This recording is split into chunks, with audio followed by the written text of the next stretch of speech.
अस्सलाम वालेकुम वरहमतुल्लाहि वबरकातुहू।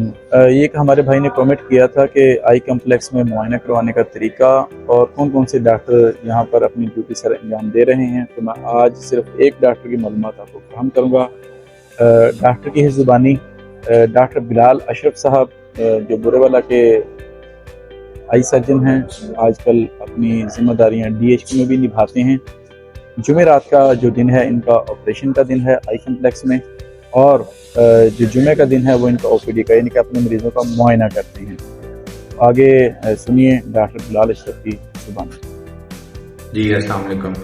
मेरा नाम डॉक्टर बिलाल अशरफ है और मैं आंखों का मॉलेज और सर्जन हूँ। मैं THQ हॉस्पिटल बूरेवाला में कंसल्टेंट आई सर्जन के तौर पे काम कर रहा हूँ और जुमेरात को विहाड़ी में आंखों की सर्जरी करता हूँ DHQ हॉस्पिटल विहाड़ी में, और जुमे के दिन OPD में पेशेंट चेक कर रहा हूँ। बहुत शुक्रिया।